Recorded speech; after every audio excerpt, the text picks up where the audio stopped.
Ladies and gentlemen, boys and girls, welcome back to Hollywood After Dark. It is May 20th, 2024. Today I'm asking the question, are film festival audiences held hostage by standing ovations? It's turning into a really big problem that Hollywood is really feeling the need to defend for some unknown reason. Never mind that, Jason Universe, what the F, and then Deadpool 3 tickets. All right, folks, it's time and let's go.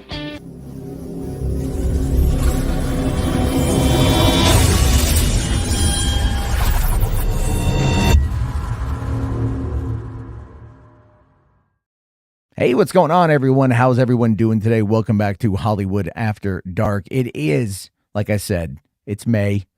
It's May 20. We're almost at the end of the month, right? I feel like with the announcement that the Deadpool tickets have now gone on sale, Deadpool and Wolverine tickets have now gone on sale, which we'll just probably start talking about that here in a second. I feel like that has officially kicked off summer, right? Fall Guy drops to PVOD tomorrow. That effectively means that movie, which dropped 3 weeks ago now, has just bombed. It's just bombed. It's the first big release of summer, and it's going to be on PVOD by the end of the month. There's a whole lot there to talk about, and I do want to get to that at some point in time, because that's a discussion to be had rather than to just be talked about here on the movie show, on the movie podcast. I mean, it's a full-blown thing. Anyway, one of the things that I do want to touch upon is there will be a new Podio commentary dropping as well sometime around the release of this episode of the show. Last night, I watched the 2016 gender-bending hitman revenge thriller, The Assignment, with Sigourney Weaver, Michelle Rodriguez. It's a movie, and I want to talk about it. So we'll absolutely be talking about that just in a little bit. But I want to start off today by talking about the Deadpool and Wolverine tickets now on sale. They've dropped a new minute-long teaser showcasing what to expect from the, I don't know if I want to call it the mayhem, but it's definitely going to be an interesting ride when everything drops here in just about 2 months. But here is that trailer.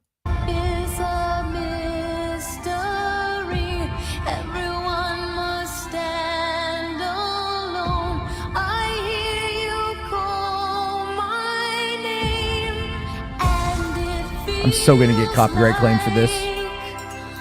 I am soaking wet right now. Let's fucking go. Let's fucking go.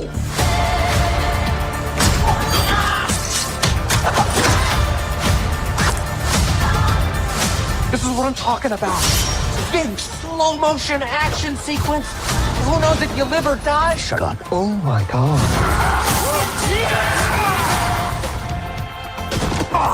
What you thinking about? Get the fuck off of me. Shh. Almost done. Almost done what? Getting my knife out of your buttocks, you pervert. Get your mind out of my pants.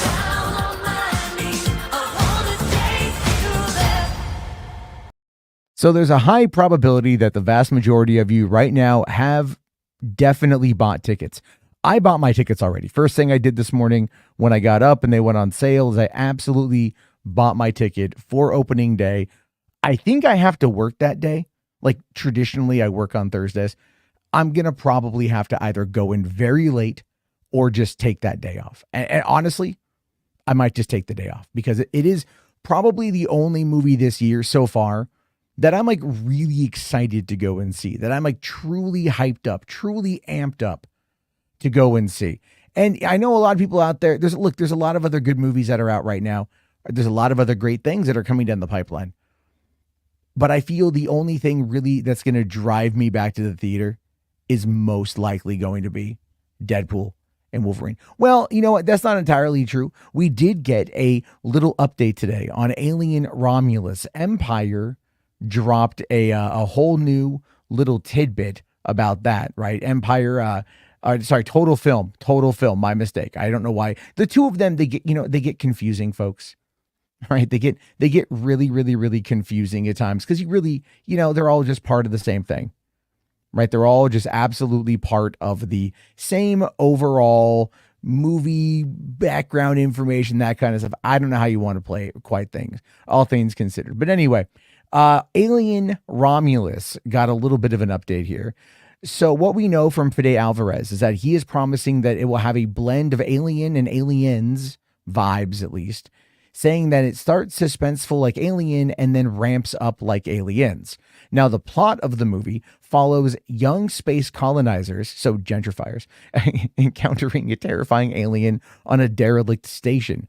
The cast, led by Kaylee Spaney, includes Isabella Merced and David Johnson. Alien Romulus is a standalone story set between the first two films, exploring new angles of the universe. And I don't think that's a bad thing necessarily, because Alien is not something that predicated itself on a cinematic universe that needs to have consistent, continuous storytelling in order to sell itself to the audiences. You can jump around a bit with this franchise. I mean, they've tried.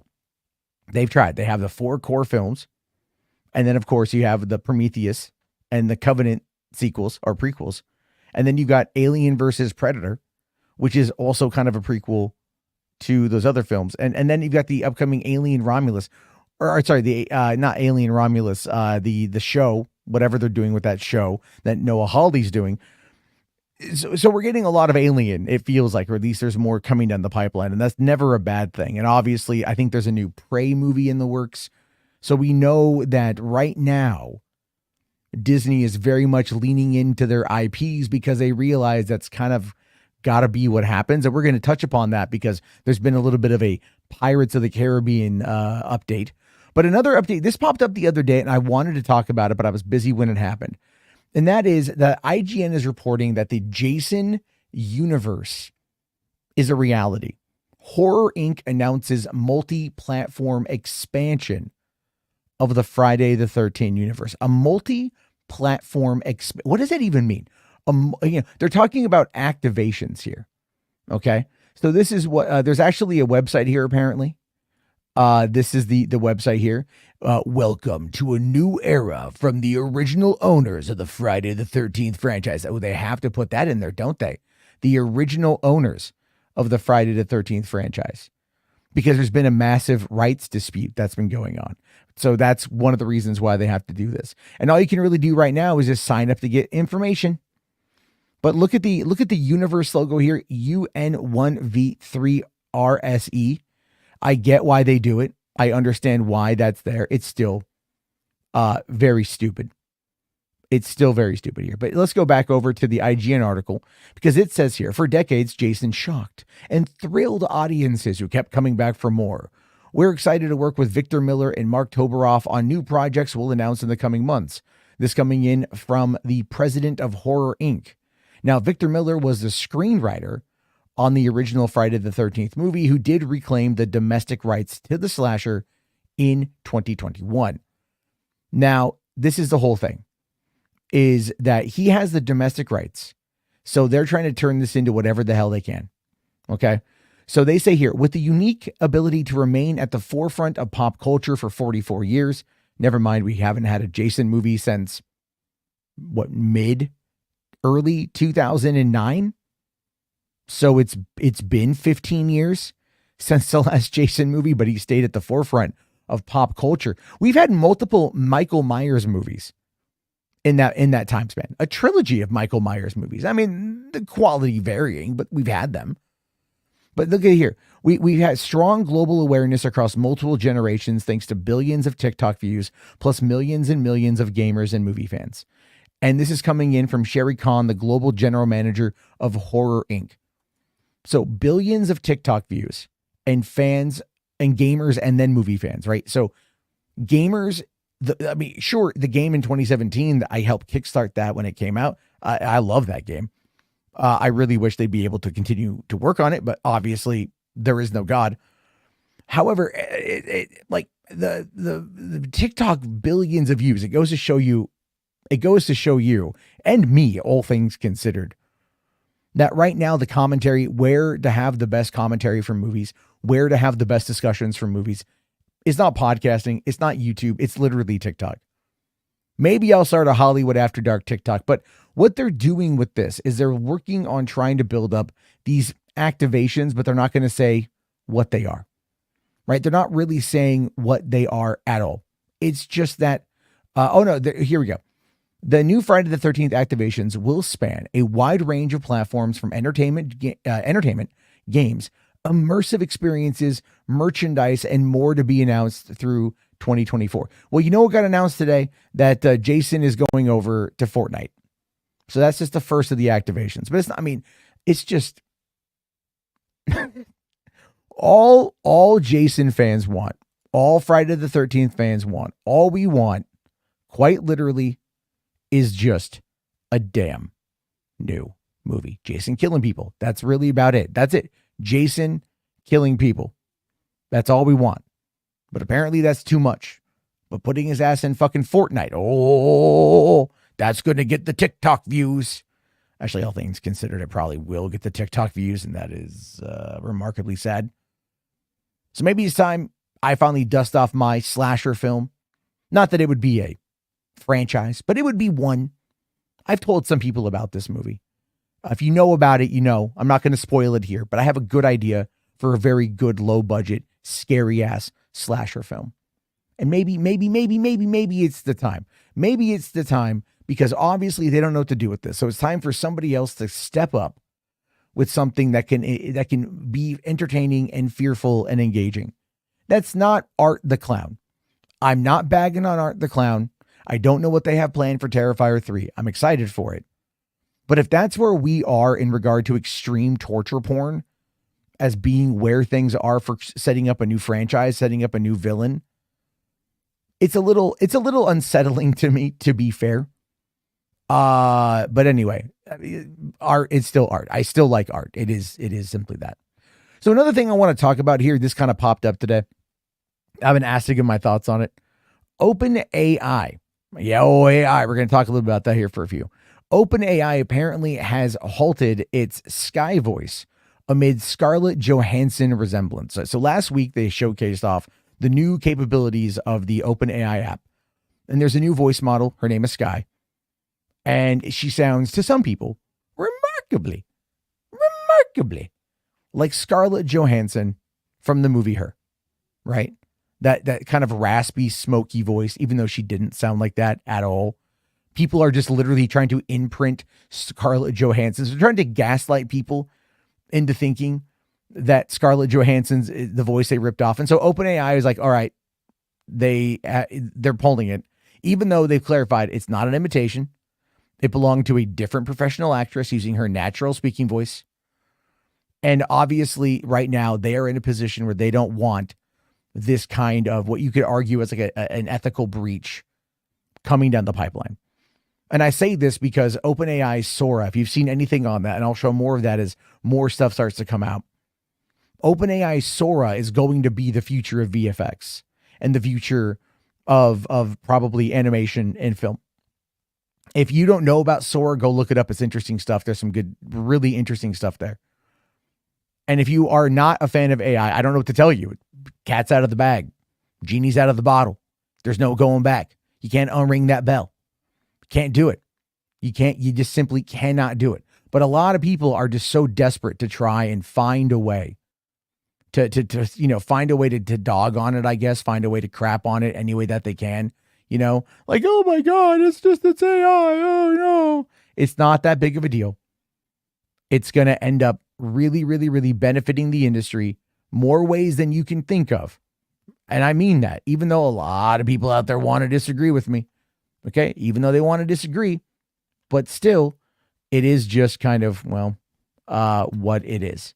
And we have to just be ready for everything to just kind of happen. You know what I mean? So there is definitely that to consider. Now, moving on here, because I want to keep on the AI conversation. Okay. So this other thing got sent to me. Someone's been crawling up my pee hole about this, really crawling up my pee hole. Talking about this article from a couple days ago on cartoonbrew.com, where, they asked the question, the end of animation, is AI going to be the end of animation? An industry worker explains why the U.S. animation industry is collapsing. Okay. Now, it's not just AI, by the way. We need to have a real strong conversation about that. Just to remind you guys, there has to be a real strong conversation about what's going on in the industry, and not just AI, not just with everything else, but I mean literally the entirety of the industry is going to be changing. And I just feel so many people have kind of lost that. They've lost that understanding that we're kind of moving into a new age. We're moving into the next phase of the next evolutionary phase of this stuff. But really, unfortunately, it's just turning into a massive upset. So let's take a look here at what this article says, okay? Because it is an interesting one. So Zach Mulligan, the person who put together this particular video, and it's a 25-minute video we're not watching, is an industry worker with experience at DreamWorks, Scanline, the Jim Henson Company, and now has his own company, Zop Studios. I don't know what Zop Studios has done. Let's take a quick look here. What have they done? Today's stories, tomorrow's technology. Zop Studios is an animation studio that aims to bring high-quality animation storytelling to emerging technologies. Okay?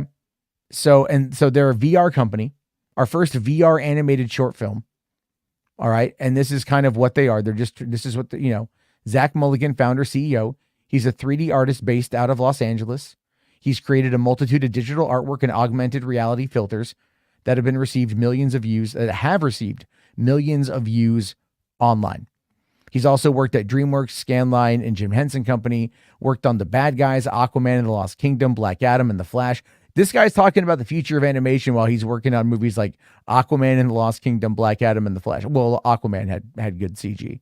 Black Adam and The Flash, that's good. The filters I designed for The Bad Guys were published on the official DreamWorks Instagram account.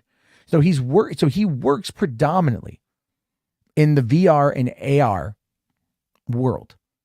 And so he's talking about now how AI is going to cause the end of animation. Okay, so the Cartoon Brew article here kind of summarizes everything. But let's take a look at what he says. He talks about how the streaming bubble has burst. This isn't new. We all know this. If you've paid attention to anything in regards to streaming news in the last year, you know that this has happened. That's why a lot of the key players are now consolidating into a bundled package that's starting to resemble cable all over again. Maybe because that model has worked, I guess. Then they also start talking about layoffs, that there's been a lot of downsizing in the industry. And this happens when you have multiple mergers and you've got, shareholders not feeling happy about the way things are, or these companies not hitting their projected estimates, or these movies that have $200, $300 million budgets that are failing to wow at the box office because we're just not there anymore. As I keep saying, these movies are largely being pushed for home video, with just it being a first stop in theaters. Then, of course, there's outsourcing. All right. Saying here, there's been a paradigm shift in the recent years. Until recently, numerous studios produced all their animated features in-house. Last year, DreamWorks announced it would be increasing its use of outsourcing on features, while the Walt Disney Animation Studios is shifting some of its production of Moana 2 to its Canadian subsidiary. But the reason why is Moana 2 was initially going to be the Moana Disney Plus show. So that would have gone to a Canadian subsidiary, that would have gone to an outsourced house and not the main animation company. Right? So it's a little bit of in my opinion, it's a little bit of a fallacy, a little disingenuous to make this claim about Disney when that would have been what happening, anywhere. Then saying here, that leaves Pixar as the only American studio that produces all of its animated features in the United States. A scenario that would have been unthinkable just 5 years ago. Well, you have tax incentives in other countries. That's a big factor. I'm sorry. I hate to say it like that, but it's true.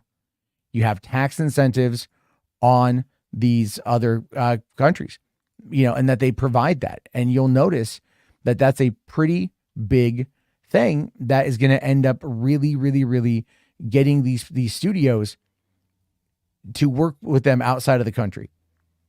I feel bad because I know what this guy's trying to say. I know what he's what he's getting at here, but it's like the industry is changing. The industry is changing, and these companies are trying to find whatever way that they can to very much make as much money as possible while spending as little money as possible. And that is just true. That is just where we are with this thing. Anyway, moving on. He talks about mergers and acquisitions, as I just said, right? Blue Sky got shuttered. There's a bunch of other stuff that ends up getting kind of brought in and shut down. And then he goes to this one. You're talking about generative AI, saying here that a recent study co-commissioned by the Animation Guild that tens of thousands of U.S. animation jobs are at risk of disruption with the incoming wave of AI-assisted production. Top-level creative work won't be affected anytime soon, but rank-and-file production workers are at a significant risk in the coming decades. Now, recently, was it the Animation Guild that has ceased to offer their program, or their schooling program, or their certificate program, simply because there's just not enough work, and they wouldn't feel that it's within their conscience, right? Their moral conscience, if they were to still offer this program, kind of leading young animators to believe that there's work at the end of that road when there's not. And that is actually something that's good. That's something that's good that they're doing. That's a noble thing. But again, what this is going to show you is that if you have Blender, if you have UE5, if you have YouTube, you can learn how to do a lot of this stuff yourself. You can put together a lot of this stuff yourself, build a name for yourself online. And then eventually, if it's something gets big enough, guess who comes knocking? The studios with the money. And that might be your best way to get in. We've seen this happen multiple times over the years. There is going to be a deluge, a flood of AI generated content in regards to video and animation and things like that hitting in the next couple of years. But again, as with all of this stuff, with the way the internet is all the time, it really does boil down to the cream of the crop will rise. That is just where we are. I'm sorry if you see otherwise, but that is just where we've always been. YouTube, people thought it was going to take over, right? It's going to destroy movies because people could just upload their own content. User generated content can spark discussion. It can spur engagement in ways that we've never really seen before. And we're still kind of dealing with that in many different ways. We're still trying to figure all that out in many different ways. We don't know everything just yet, but we will in fact get there, I think, and it will be fine. It will absolutely be okay. It's not going to be the end of the damn world. Although some people out there are very much, very much going to have to contend with that. I'm just saying, right? We have people out there that are really going to have to just kind of stop, take a second, roll back and go, okay, life has changed. Okay. We are definitely in the a paradigm shift. Technology has, look at 100 years ago. Okay. Look at 100 years ago, right? What happened? 100 years ago, we had silent films. 100 years ago, we had silent films. And so now all of a sudden, 100 years later, we've got CG generated movies that were impossible 50 years ago, right? All of these things that just never would have been available are now here and are now available. I'm just saying, just hold on to your butts, guys. It's not the end of the world. Okay. It's not the end of the world. Now, what's going to be really fascinating, I lost my place for a second. Let me get this back. But what's going to be fascinating is to see what happens, how people handle when Johnny Depp is probably not brought back to the Pirates of the Caribbean franchise. I'm just making that call now. So here we go. New article today, Variety. Pirates of the Caribbean producer would bring Johnny Depp back in new reboot if it were up to me. Thinks Disney still really wants to make Margot Robbie's Pirates of the Caribbean movie. This is coming in from producer Jerry Bruckheimer. Now, Jerry Bruckheimer ain't no, second-rate co-producer, associate producer, person who gets coffee. Bruckheimer has been producing movies since the 80s. A lot of your favorite films are probably produced by him. And yeah, he does want to work with Johnny Depp again, but it's not up to him ultimately. It's going to be what Disney wants to do because Disney's going to put up the damn money.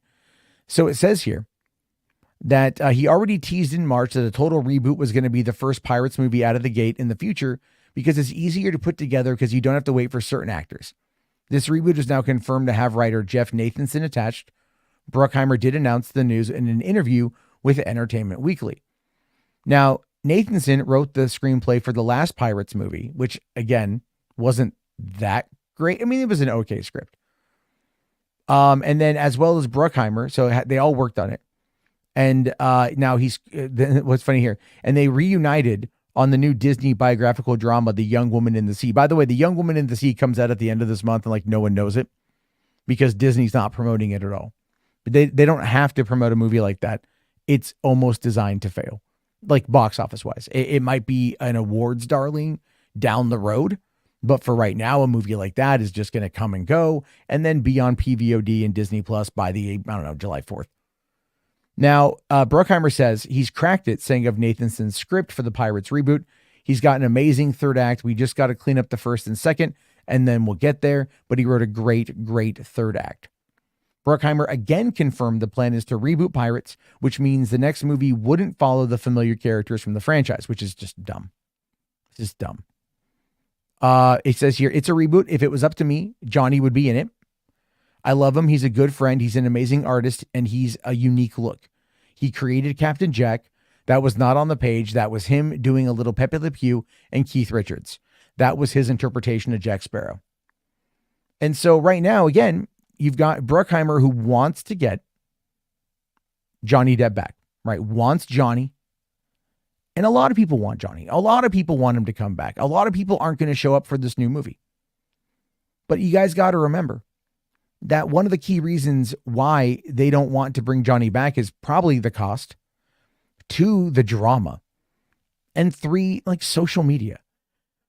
And so it would just be easier for them in the long run and in the short run to just reboot it. I don't like it, but that's just the way that this stuff works. So with any luck, I'll be wrong. And I'll admit, maybe I'll get lucky. Maybe I'll be wrong. Wouldn't that be nice? I can admit when I'm wrong. But I don't think that's going to happen right now. We're going to have to wait and see how that plays out and everything else. So let's quickly jump over to probably the main final story of the night here. Hollywood Reporter dropped this article today. Why we all really do care about standing ovations. This is coming in from Scott Roxborough, saying, love it or hate it, the clocking of applause at premieres, including the Cannes Film Festival, has been around a long time, and it's not going anywhere anytime soon. One of the reasons why this is happening, why there's discourse surrounding standing ovations, is literally that like every day it's a headline from the Hollywood Reporter, from Deadline, from Variety, all owned, by the way, all owned by the same company, by the same conglomerate, all owned by the same people. So they're pushing narratives, obviously. We know that they push narratives. But you have to remember here that they need content, and they know that they're losing the battle overall. So they're going to report on everything and anything. And they know that people don't like hearing about standing ovations. So they still report on them because people get really mad about it. And if you look on Twitter right now, if you're paying attention to Twitter, there is no love for standing ovation. Not one. But then you get this article that came out earlier today. Blood-drenched horror movie just got Cannes' longest standing ovation in 2024 so far, and I can't wait for it to hit theaters. All right, so this is about a movie, I think it's called The Substance, right, is what it is. The Substance, this thriller, took Cannes by storm Sunday evening. It earned a standing ovation that lasted a staggering 13 minutes, the longest of the year's festival so far. So this new body horror thriller with Demi Moore and Margaret Qualley got a 13-minute standing ovation, which leads me to ask the question, how long were the end credits? That might give you an idea. But going back over to this article here, right, and this weird defense of standing ovations. So it starts off with this kind of like appeal to emotion. right? Recalling the first time one of his films screened at the Cannes Film Festival, a young filmmaker remembered how the duration of the standing ovation of the audience seemed to grow with every retelling in the media. But in the room, he clocked 6.5 minutes standing ovation. But by the time I got back to LA, it had grown to 20 minutes, he said. I said, wait a minute, I'm happy with 6. I never even had a 2-minute ovation. That director was Steven Spielberg. The film was E.T. the Extraterrestrial, which closed the 35th Cannes Festival in 1982. Even back then, they were timing standing ovations and arguing about just how long a festival audience stayed on its feet clapping. There's a long tradition of using that figure, preferably inflated, as a marketing hook for your movie's rollout. So right here in the very first 2 paragraphs, right, who wrote this? Scott Roxborough just completely destroyed the allure, completely destroyed the validity, the accuracy, anything, the trustworthiness of not only the lines about standing ovations, which now we know are inflated, which now we know are largely lies. Now we know our marketing tools. Now we know being reported in the first two paragraphs of this article defending them completely destroys the idea of a standing ovation. It completely decimates why anyone should care about these things. All right. Like, because going on here, it even says the film that received a 15-minute standing ovation at the Cannes Film Festival shouted one billboard ad for Richard Fleischer's Compulsion in 1959. So a standing ovation is now as important, or as, I guess, useful is the word I want to use, useful, as a Rotten Tomatoes score. So why are we held hostage by the marketing? Why do we allow ourselves to be held hostage by that marketing? I think one of the biggest problems that we have in regards to the way media is reported is that we now know if standing ovations that are timed are inflated and lied about and used simply for marketing, what else is all a lie, right? I've talked about this before. When actors give their thoughts on a film, oh, it's the best film I've ever done, the cast and crew are amazing, yada, yada, yada. They're playing the game, but they're not telling you the truth. They're not. They're gaslighting you. They're smoke screening you. They're effectively lying to you because that's the game. And the game is to get butts and seats. The game is to get interest. The game is to get people to go see it, preferably pay money for it. Look at Fall Guy, right? Came out a couple weeks ago, kicked off the summer movie season. Great reviews. Ryan Gosling's amazing. Emily Blunt is a tour de force. It's funny, it's charming, it's witty, it's romantic, it's everything you want in a summer blockbuster movie. 3 weeks later, PVOD. It goes to show you they are so damn out of touch. They are so damn out of touch. And they are continuously relying on the same old marketing tropes and marketing lies that they've been doing now for 75, 80, 90 years. And even though they're admitting it, they're just completely admitting their bald-faced lies. It's not going to stop. Well, we do it because it's fun, right? It's fun, I guess, to lie to people. It drives me up the damn wall. It really does. It really does drive me up the damn wall. But it is where we are, folks. It is where we are, unfortunately. So I'm going to leave it to you. I know, kind of a downer to end it, I'll admit. But remember, guys, if you want to support the show, one of the best ways to do that is to like it, share it around, leave a comment, join the Hollywood After Dark Premium, the channel membership. Help us out. Help us be able to grow and still do this, pay for the internet, pay for everything. It's a great way to support the channel. And if you like Podio commentary, you got the assignment episode coming a little bit later today or earlier. I forget. I'm recording this early. You can also check out Strays, Lake Mungo, and Blair Witch, and a bunch more.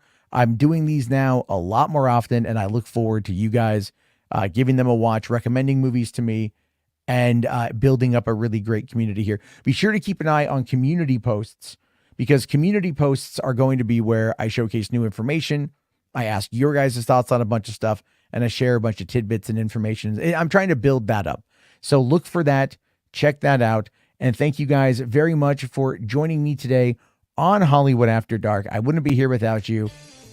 If you can, watch a new movie. You don't have to go to the theaters, but go watch something on Tubi. Go watch something on Netflix. Support a movie you haven't seen before. Try something new that isn't basked in the lies of the Hollywood media machine, unfortunately. And it is sad that we are here, but it is also just where we are. All right, everybody, have yourself a great night. I'll talk to you tomorrow. Thank you again for watching Hollywood After Dark, and peace the heck out.